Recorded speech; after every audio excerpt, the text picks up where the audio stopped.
മുൻമന്ത്രി VK ഇബ്രാഹിം കുഞ്ഞ് അന്തരിച്ചു. മുസ്ലിം ലീഗിന്റെ സമുന്നതനായ നേതാവാണ്. 1952 അദ്ദേഹം ജനിച്ചത്. MSFിലൂടെയായിരുന്നു രാഷ്ട്രീയ പ്രവേശനം. പിന്നീട് മുസ്ലിം ലീഗിന്റെ പ്രധാന നേതാവായി എത്തി. 2011 പൊതുമരാമത്ത് വകുപ്പ് മന്ത്രിയും ആയി. ലീഗിനെ പ്രതിനിധീകരിച്ച് 4 തവണ തുടർച്ചയായി MLA ആയിട്ടുണ്ട്. 2 തവണ അദ്ദേഹം മന്ത്രിയുമായിട്ടുണ്ട്. ശ്രീജിത്ത് നായർ വിശദാംശങ്ങൾ നൽകും. ശ്രീജിത്ത്, ലീഗിന്റെ സമുന്നതനായ നേതാവാണ്. ഏറെ നാളായി ചികിത്സയിലായിരുന്നു എന്നുള്ളത് അറിയാവുന്നതാണ്. എപ്പോഴായിരുന്നു അദ്ദേഹത്തിന്റെ അന്ത്യം? മറ്റ് വിവരങ്ങൾ? അഖില, അല്പസമയം മുമ്പാണ് നേരത്തെ മുൻ മന്ത്രിയായിരുന്ന 2 തവണ മന്ത്രിയായിരുന്ന VK ഇബ്രാഹിം കുഞ്ഞിന്റെ അന്ത്യം സ്ഥിരീകരിച്ചത്. അദ്ദേഹം കൊച്ചിയിലെ സ്വകാര്യ ആശുപത്രിയിൽ ചികിത്സയിലായിരുന്നു. നേരത്തെ അഖില സൂചിപ്പിച്ചതുപോലെ 2005 മുതൽ കഴിഞ്ഞ 5 വർഷക്കാലമായി അദ്ദേഹം അർബുദ രോഗവുമായി ബന്ധപ്പെട്ട അതുമായി ബന്ധപ്പെട്ട മറ്റു രോഗങ്ങൾക്കും ചികിത്സയിലായിരുന്നു. കഴിഞ്ഞ ദിവസങ്ങളായി അദ്ദേഹം ഈ ആശുപത്രിയിൽ, സ്വകാര്യ ആശുപത്രിയിൽ അദ്ദേഹത്തെ പ്രവേശിപ്പിച്ചിരുന്നു. ഇന്ന് അദ്ദേഹത്തിന്റെ ആരോഗ്യനില കുറച്ചുകൂടി വഷളായതിനെ തുടർന്നാണ് കുഞ്ഞാലിക്കുട്ടി അടക്കമുള്ള നേതാക്കൾ ആശുപത്രിയിൽ രാവിലെ എത്തി സന്ദർശിച്ചിരുന്നു. നമുക്കറിയാവുന്ന പോലെ തന്നെ മലബാറിൽ നിന്ന് മാറിക്കൊണ്ട് ഒരു ലീഗിന്റെ ഒരു വ്യക്തിത്വ, ഒരു മുഖമായി വളർന്ന ഒരാളാണ് VK ഇബ്രാഹിം കുഞ്ഞ്. 2 തവണ മന്ത്രിയായിരുന്നു. പൊതുമരാമത്ത് വകുപ്പ് മന്ത്രിയായിരുന്നു. അതിനു മുമ്പ് തന്നെ നമുക്കറിയാം, നേരത്തെ ഐസ്ക്രീം പാർലർ കേസിൽ കുഞ്ഞാലിക്കുട്ടി രാജിവെച്ച സമയത്ത് പകരക്കാരനായി നിയോഗിക്കപ്പെട്ടത് ഇബ്രാഹിം കുഞ്ഞിനെയായിരുന്നു. അങ്ങനെ വളരെ പെട്ടെന്ന് തന്നെയാണ് അദ്ദേഹം കേരളത്തിലെ രാഷ്ട്രീയ ചരിത്രത്തിലേക്ക് പെട്ടെന്ന് തന്നെ ഒരു പകരക്കാരനായി കുഞ്ഞാലിക്കുട്ടിയുടെ ഒരു ഉറ്റ അനുയായി എന്നുള്ള രീതിയിൽ മുൻപോട്ട് വന്നത്. ശ്വാസകോശ അർബുദത്തെ തുടർന്നായിരുന്നു അദ്ദേഹം ചികിത്സയിലായിരുന്നത്. 4 തവണ MLA ആയിരുന്നു. പ്രത്യേകിച്ച് 2 തവണ നേരത്തെ പറഞ്ഞ പോലെ തന്നെ പൊതുമരാമത്ത് വകുപ്പ്, വ്യവസായം എന്നീ വകുപ്പുകൾ മന്ത്രിയായിരുന്നു. ഒരു ജനകീയ മുഖം എന്നുള്ള രീതിയിലാണ് ലീഗ് അദ്ദേഹത്തെ അടയാളപ്പെടുത്തിയിരിക്കുന്നത്. പ്രത്യേകിച്ച് വളരെ താഴെത്തട്ടിൽ നിന്ന് ഉയർന്നു വന്ന ഒരു നേതാവ്. 2001 മട്ടാഞ്ചേരിയിൽ നിന്ന് ആദ്യമായി അദ്ദേഹം തിരഞ്ഞെടുപ്പ് വിജയിക്കുന്നത്. പിന്നീട് 2006 മട്ടാഞ്ചേരിയിൽ നിന്നും, പിന്നീട് 2011 2016 കളമശ്ശേരിയിൽ നിന്ന് വിജയിച്ചു. അദ്ദേഹത്തിന്റെ രാഷ്ട്രീയ ജീവിതത്തിൽ ഒരു കളങ്കമാക്കപ്പെട്ടിരിക്കുന്നത് പാലാരിവട്ടം അഴിമതി കേസുമായി ബന്ധപ്പെട്ട കാര്യമാണ്. ഒരുപക്ഷെ അദ്ദേഹത്തിന്റെ രാഷ്ട്രീയ ജീവിതത്തിലേക്ക്, വനവാസത്തിലേക്ക് അദ്ദേഹം പോയതും രോഗം ഉൾപ്പെടെയുള്ള കാര്യങ്ങൾ മൂർച്ഛിച്ചതും പിന്നീട് അതിനുശേഷമാണ് അദ്ദേഹത്തിന്റെ രാഷ്ട്രീയ ജീവിതം, അദ്ദേഹം ഈ ഒരു പൊതുമണ്ഡലത്തിൽ നിന്ന് ഒരല്പം മാറി നിന്ന അപ്രസക്തമായി പോകുന്ന ഒരു സാഹചര്യത്തിലേക്ക് ഉണ്ടായത്. ആ കാലഘട്ടം വരെയും ഒരു സൗമ്യമുഖമായാണ് അദ്ദേഹത്തെ കണ്ടിരുന്നത്. അദ്ദേഹം ഈ എടയാർ ഫാക്ടറി മേഖലയിലെ ഒരു ഫാക്ടറി ജീവനക്കാരെന്നുള്ള എളിയ ഒരു ജീവിതശൈലിയിൽ നിന്ന് തുടർന്ന് ഏറ്റവും ഉന്നതമായ നേതാവ്, മുസ്ലിം ലീഗിന്റെ നേതൃത്വ നിലയിലേക്ക് ഉയർന്നു വന്ന വ്യക്തിത്വമാണ്. മുസ്ലിം സ്റ്റുഡൻസ് ഫെഡറേഷൻ, യൂത്ത് ലീഗ് എന്നിവയോട് അദ്ദേഹം വളർന്ന അദ്ദേഹം പടിപടിയായാണ് അദ്ദേഹം ഈ ഒരു അവസ്ഥയുടെ ഈ ഘട്ടങ്ങൾ എല്ലാം താണ്ടിയത്. സംഘടനാ പ്രവർത്തനങ്ങളിലെല്ലാം സജീവമായിരുന്നു. 5 വർഷം മുസ്ലിം ലീഗിന്റെ ജില്ലാ പ്രസിഡന്റായും പ്രവർത്തിച്ചിരുന്നു. പിന്നീടാണ് അദ്ദേഹം സംസ്ഥാന തലത്തിലേക്ക് പ്രവർത്തനം വ്യാപിപ്പിക്കുന്നത്. ഏറ്റവും പ്രധാനമായി അദ്ദേഹത്തിന്റെ രാഷ്ട്രീയ ജീവിതത്തിൽ ഒരു ചവിട്ടുപടിയായി, അല്ലെങ്കിൽ അദ്ദേഹത്തിന്റെ ഉയർച്ചയ്ക്ക് കാരണമായത് VK കുഞ്ഞാലിക്കുട്ടിയുടെ വിശ്വസ്തനായി നിലകൊള്ളുന്നു എന്നുള്ള കാര്യമാണ്. 2005 ജനുവരിയിൽ ഐസ്ക്രീം പാർലർ കേസിൽ കുഞ്ഞാലിക്കുട്ടി വ്യവസായ മന്ത്രി സ്ഥാനം രാജിവെച്ചപ്പോൾ പാർട്ടി നിയോഗിച്ചതോടെയാണ് സംസ്ഥാന തലത്തിലെ ലീഗിന്റെ മുഖമായി ഇബ്രാഹിം കുഞ്ഞ് മാറിയത്. അതുവരെ രാഷ്ട്രീയ ജീവിതത്തിൽ കുഞ്ഞാലിക്കുട്ടിക്ക് പകരക്കാരനായി മറ്റ് നേതാക്കളെയായിരുന്നു അദ്ദേഹത്തെ കണ്ടിരുന്നത്. കാരണം പല നേതാക്കളുടെയും ഒതുങ്ങി അവരുടെ ഛായയിൽ നിൽക്കുകയായിരുന്നു ഇബ്രാഹിം കുഞ്ഞ്. പക്ഷേ കുഞ്ഞാലിക്കുട്ടി രാജിവെച്ചപ്പോൾ വിശ്വസ്തനായി കൂടെ കൂട്ടിയത്, അല്ലെങ്കിൽ പകരം നിർദ്ദേശിച്ചത് VK ഇബ്രാഹിം കുഞ്ഞിനെയായിരുന്നു.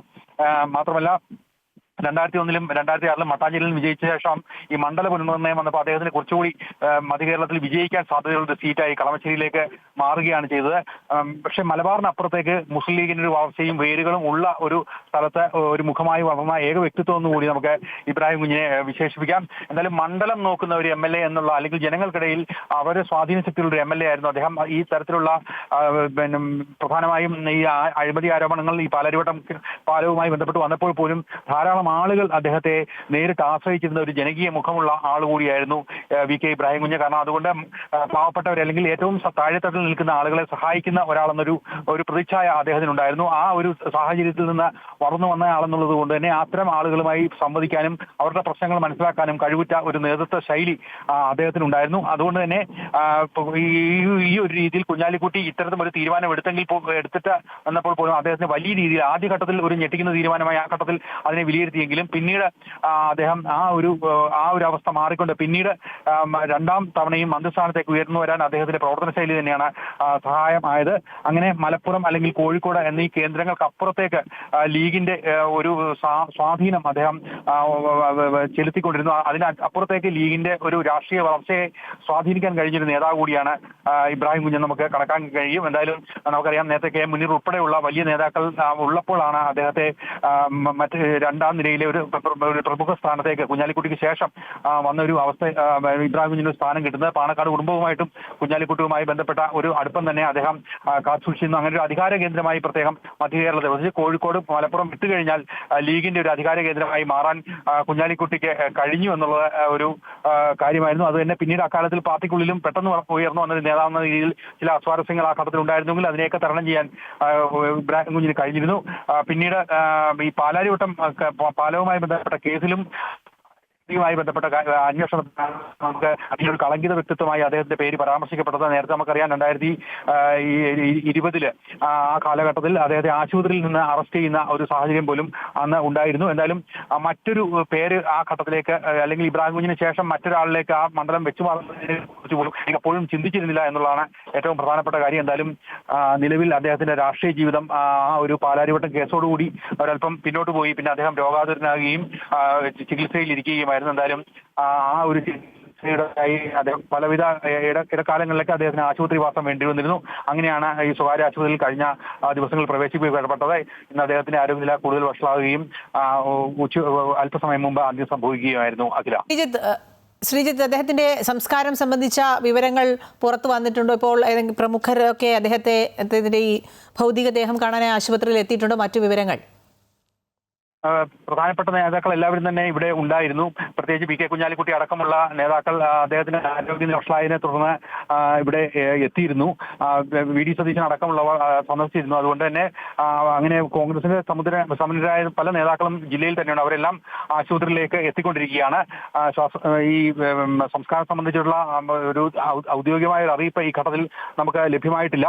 എങ്കിലും വലിയ താമസം കൂടാതെ അത്തരം വിവരങ്ങൾ കൃത്യമായി തരാൻ സാധിക്കുമെന്നാണ് പ്രതീക്ഷിക്കുന്നത്. എന്തായാലും നേതാക്കളെല്ലാവരും തന്നെ ആശുപത്രിയിലേക്ക് എത്തിക്കൊണ്ടിരിക്കുകയാണ്. എന്തായാലും കോൺഗ്രസിന്റെ UDFന്റെ ഒരു ഉന്നത വ്യക്തിത്വം അല്ലെങ്കിൽ ഒരു സംസ്ഥാന രാഷ്ട്രീയത്തിലെ അടയാളപ്പെടുത്തുന്ന ഒരു വ്യക്തിത്വം എന്നുള്ള രീതിയിൽ സജീവ രാഷ്ട്രീയത്തിൽ ഉണ്ടായിരുന്ന ഒരു ആളാണ് വി കെ ഇബ്രാഹിം കുഞ്ഞ്. അതുകൊണ്ട് തന്നെ അദ്ദേഹത്തിന് ആദരാഞ്ജലി അർപ്പിക്കാൻ വേണ്ടി ഒരു UDFന്റെ വലിയ നേതാക്കളുടെ നിര എത്തുമെന്ന് ഉള്ള കാര്യത്തിൽ സംശയമില്ല. മാത്രമല്ല ഈ ഒരു കളമശ്ശേരിയിലും മട്ടാഞ്ചേരിയും പ്രതിനിധീകരിച്ച് UDFന്റെ സംവിധാനത്തിന്റെ ഒരു ചാലകശക്തിയായി പ്രവർത്തിക്കാൻ അദ്ദേഹത്തിന് കഴിഞ്ഞിരുന്നു. വലിയൊരു ജനകീയ വേരുകളുള്ള മുഖമുള്ള ഒരു നേതാവ്. ശ്രീജിത്ത്, ദയവായി തുടരുക. ഇപ്പോൾ കോൺഗ്രസ് നേതാവ് കെ മുരളീധരൻ നമുക്കൊപ്പം ചേരുകയാണ്.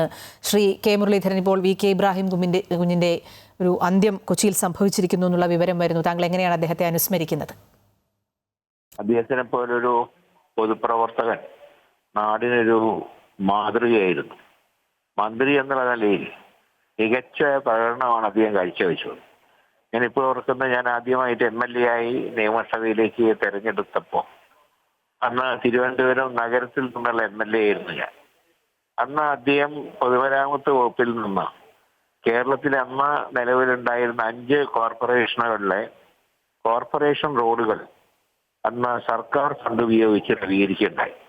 അത് നഗരങ്ങളെ സംബന്ധിച്ച് വലിയൊരു അനുഗ്രഹമായിരുന്നു. കാരണം ചരിത്രത്തിൽ ആദ്യമായിട്ടാണ് സർക്കാർ ഫണ്ട് കോർപ്പറേഷൻ റോഡുകൾക്ക് വേണ്ടി നീക്കിവെച്ചത്. അത്രയും ഉദാരമായ സമീപനമാണ് അദ്ദേഹം സ്വീകരിച്ചത്.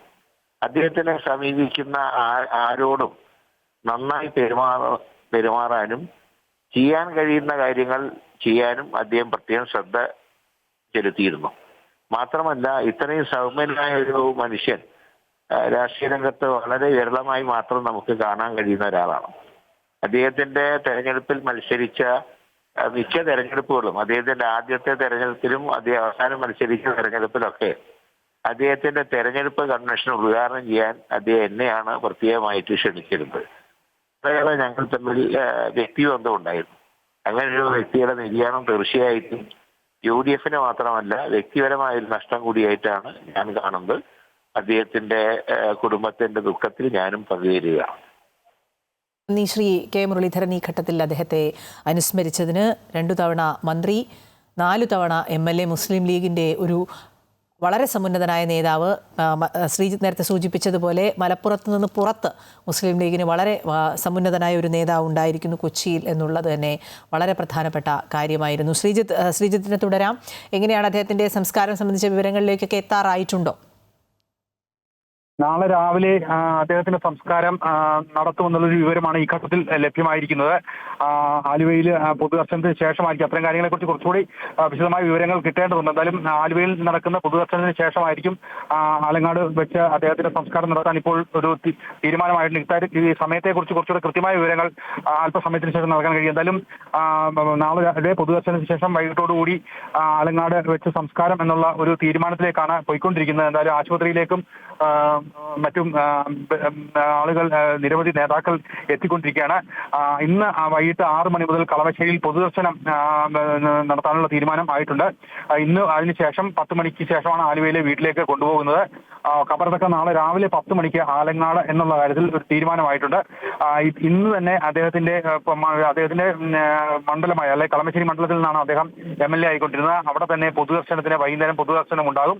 ആ പൊതുദർശനത്തിന് ശേഷം ആലുവയിലെ വസതിയിലേക്ക് അദ്ദേഹത്തിന്റെ മൃതശരീരം കൊണ്ടുപോകും. തുടർന്ന് നാളെ രാവിലെ 10 മണിക്ക് ആലങ്ങാട് സംസ്കാരം എന്നുള്ള രീതിയിലാണ് കാര്യങ്ങൾ ഇപ്പോൾ തീരുമാനിച്ചിരിക്കുന്നത്. എന്തായാലും കൂടുതൽ നേതാക്കൾ ഇപ്പോൾ ആശുപത്രിയിലേക്ക് എത്തിക്കൊണ്ടിരിക്കുകയാണ്. നമുക്കറിയാവുന്ന, നമ്മൾ സംസാരിക്കുന്നത് പോലെയും മറ്റ് UDF നേതാക്കൾ അനുസ്മരിക്കുന്ന പോലെയും UDFന്റെ ഏറ്റവും ശക്തനായ ഒരു നേതാവ്, പ്രത്യേകിച്ച് ലീഗിന്റെ ഒരു നേതാവ് എന്നുള്ള രീതിയിൽ മലപ്പുറം, കോഴിക്കോട് അല്ലെങ്കിൽ മലബാർ മേഖലകളിൽ നിന്ന് പുറത്തേക്ക് നിന്ന ലീഗിന്റെ ഒരു കണ്ണിയായി നിന്നൊരാൾ, പ്രത്യേകിച്ച് എറണാകുളം ജില്ലയിൽ നമുക്കറിയാം UDF സംവിധാനം വളരെ ശക്തമായൊരു ജില്ലയാണ് എറണാകുളം. അവിടെ UDFന് ലീഗിന്റെ ഒരു മുഖമായി അവരോടൊപ്പം ചേർന്ന് നിന്ന് പ്രവർത്തിച്ച ഒരു വ്യക്തി കൂടിയായിരുന്നു VK ഇബ്രാഹിം കുഞ്ഞ്. മാത്രമല്ല ഈ ഒരു ലീഗിന്റെ ഏറ്റവും ശക്തരായ 2 വ്യക്തിത്വങ്ങൾ, അതായത് പാണക്കാട് കുടുംബവും കുഞ്ഞാലിക്കുട്ടിയുമായി ബന്ധപ്പെട്ട വലിയ ബന്ധങ്ങളുടെ അടിസ്ഥാനത്തിൽ അവരുടെ ഒരു വിശ്വസ്തനായി നിന്നതുകൊണ്ട് തന്നെ ഒരു എളിയ ഒരു പ്രവർത്തന ശൈലിയിൽ നിന്ന് വളരെ പെട്ടെന്ന് തന്നെ ഒരു ജനകീയ മുഖമായി വളരാനും ഒരു മന്ത്രി പദവിയിൽ എത്തിയ ശേഷവും ജനങ്ങളുമായി ബന്ധപ്പെട്ട അടുത്തിടപഴകുന്ന ഒരു മന്ത്രി എന്നുള്ള പേരിൽ മുന്നോട്ട് പോകാനും പ്രത്യേകിച്ച് 4 തെരഞ്ഞെടുപ്പുകളിൽ വിജയിക്കാനും സാധിച്ചു എന്നുള്ളത് വളരെ പ്രധാനപ്പെട്ട കാര്യമാണ്. പ്രത്യേകിച്ച് ലീഗിന്റെ ആ ഒരു തട്ടകത്തിന് പുറത്തു നിന്നുകൊണ്ട് വിജയിക്കാൻ സാധിച്ച ഒരു ജനകീയ മുഖമുള്ള മന്ത്രിയായിരുന്നു VK ഇബ്രാഹിം കുഞ്ഞ്. അതൊക്കെ പറയുമ്പോഴും പിന്നെയും പാലാരിവട്ടം പാല ഉൾപ്പെടെയുള്ള കേസുകളിൽ അദ്ദേഹവുമായി ബന്ധപ്പെട്ട വന്ന കേസുകളാണ് അദ്ദേഹത്തിന്റെ രാഷ്ട്രീയ ജീവിതത്തിന് ഒരു തിരശ്ശീല വന്നതും പിന്നെ രോഗം ഉൾപ്പെടെയുള്ള കാര്യങ്ങൾ അദ്ദേഹത്തിന്റെ രാഷ്ട്രീയ ജീവിതത്തിൽ നിന്ന് പിന്നോട്ട് മാറേണ്ട ഒരു സാഹചര്യം വന്നതും. എന്തായാലും കഴിഞ്ഞ 5 വർഷമായി അദ്ദേഹം അർബുദ രോഗവുമായി ബന്ധപ്പെട്ട വിവിധ ചികിത്സകളിലായിരുന്നു. ഇന്ന് കുറച്ച് ദിവസങ്ങളായി കൊച്ചിയിലെ ആശുപത്രിയിൽ അദ്ദേഹം ചികിത്സയിലായിരുന്നു. അല്പസമയം മുമ്പാണ് അദ്ദേഹത്തിന്റെ അന്ത്യം സംഭവിച്ചത്. ഇപ്പോൾ ആശുപത്രിയിലേക്ക് ആളുകൾ ആദരാഞ്ജലി അർപ്പിക്കാൻ വേണ്ടി UDF നേതാക്കൾ എത്തുന്നുണ്ട്. എന്തായാലും വൈകുന്നേരത്തോടുകൂടി കൂടുതൽ ആളുകൾ പൊതുദർശനത്തിന് കളമശ്ശേരിയിലേക്ക് എത്തുന്ന കാര്യത്തിലെ കുറിച്ചായിരിക്കും പരിഗണിക്കുക. നാളെ രാവിലെയാണ് അദ്ദേഹത്തിന്റെ സംസ്കാര ചടങ്ങുകൾ ആലങ്ങാട് ക്രമീകരിച്ചിരിക്കുന്നത്.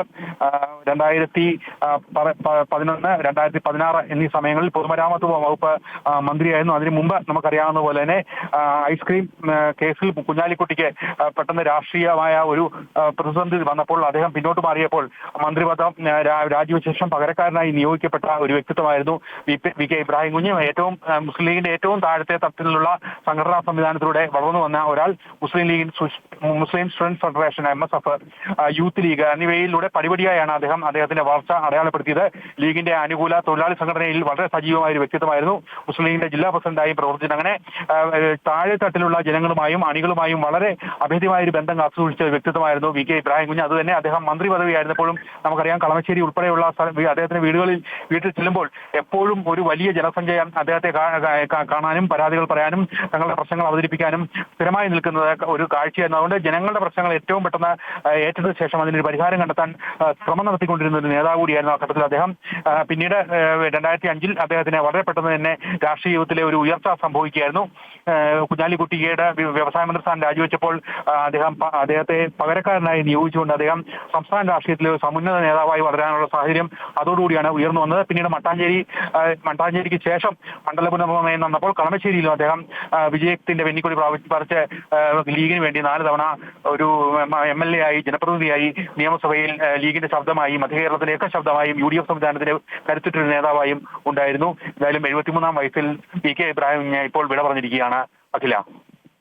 ശ്രീജിത്ത് നായരാണ് വിവരങ്ങൾ നൽകുന്നത്. VK ഇബ്രാഹിം കുഞ്ഞിന്റെ അന്ത്യം കൊച്ചിയിൽ സംഭവിച്ചിരിക്കുന്നു. അദ്ദേഹത്തിന്റെ ഭൗതികദേഹം ആശുപത്രിയിൽ നിന്നും കളമശ്ശേരിയിലേക്ക് കൊണ്ടുപോകും. കളമശ്ശേരിയിലാണ് പൊതുദർശനം തീരുമാനിച്ചിരിക്കുന്നത്. അതിനുശേഷം വസതിയിലേക്ക് എത്തിക്കും. പിന്നീട് നാളെയാണ് അദ്ദേഹത്തിൻ്റെ സംസ്കാര ചടങ്ങുകൾ നടക്കുക. കൊച്ചിൻ ഇന്റർനാഷണൽ എയർപോർട്ട് ലിമിറ്റഡിൻ്റെ ഡയറക്ടർ, കൊച്ചി ശാസ്ത്ര സാങ്കേതിക സർവകലാശാല syndicate member, Goshree Island Development Authority Executive കമ്മിറ്റിയിലെ അനൌദ്യോഗിക അംഗം, Greater Cochin Development Authority Executive Committee member, അങ്ങനെ ഉന്നതമായ പല സ്ഥാനങ്ങളും അദ്ദേഹം വഹിച്ചിട്ടുണ്ട്. കേരള നിയമസഭയിലേക്ക് എത്തുമ്പോൾ നിയമസഭയുടെ അഷുറൻസ് കമ്മിറ്റി ചെയർമാൻ ആയും അദ്ദേഹം പ്രവർത്തിച്ചിട്ടുണ്ട്. ചന്ദ്രിക പത്രത്തിൻ്റെ ഡയറക്ടർ ബോർഡ് അംഗമായിരുന്നു. Kochi edition governing body chairman എന്നീ സ്ഥാനങ്ങളും അദ്ദേഹം വഹിച്ചിട്ടുണ്ട്. എറണാകുളം ജില്ലയിലെ കൊങ്ങേർപ്പിള്ളിയിലായിരുന്നു അദ്ദേഹത്തിൻ്റെ ജനനം. വി യു ഖാദറിൻ്റെയും ചിത്തുമ്മയുടെയും മകനായി 1952 ജനിച്ചത്. നേരത്തെ സൂചിപ്പിച്ചതുപോലെ തന്നെ MSFലൂടെ പൊതുപ്രവർത്തനം തുടങ്ങുന്നു. അതിനുശേഷം പിന്നീട് മുസ്ലിം ലീഗിൻ്റെ വിവിധ യുവജന സംഘടനകളിലൂടെ വളർന്ന് മുസ്ലിം ലീഗിൻ്റെ സമുന്നതനായ നേതാവായി മാറുന്ന ഒരു കാഴ്ചയാണ്. വിദ്യാർത്ഥികളുടെ അവകാശങ്ങൾക്ക് വേണ്ടിയും പാഠ്യേതര പ്രവർത്തനങ്ങളുടെ ഒരു വളർച്ചയ്ക്ക് വേണ്ടിയുമൊക്കെ MSF കാലത്ത് തന്നെ സജീവമായി പ്രവർത്തിച്ച ആളായിരുന്നു. അതിനുശേഷം അദ്ദേഹം ശ്രീജിത്ത് സൂചിപ്പിച്ചതുപോലെ തന്നെ മുസ്ലിം ലീഗിൽ വളരെ നിർണായകമായ സ്വാധീനം അദ്ദേഹത്തിന് പാർട്ടിക്കകത്തുണ്ടായിരുന്നു. അതുകൊണ്ട് തന്നെയാണ് കുഞ്ഞാലിക്കുട്ടിക്ക് പകരക്കാരനായിട്ട് തന്നെ VK ഇബ്രാഹിം കുഞ്ഞിനെ സംസ്ഥാന മന്ത്രിസഭയിലേക്ക് അടക്കം കൊണ്ടുവരാൻ കഴിഞ്ഞത്. അതിനുശേഷവും പൊതുമരാമത്ത് വകുപ്പ് മന്ത്രിയായും പ്രവർത്തിച്ചു.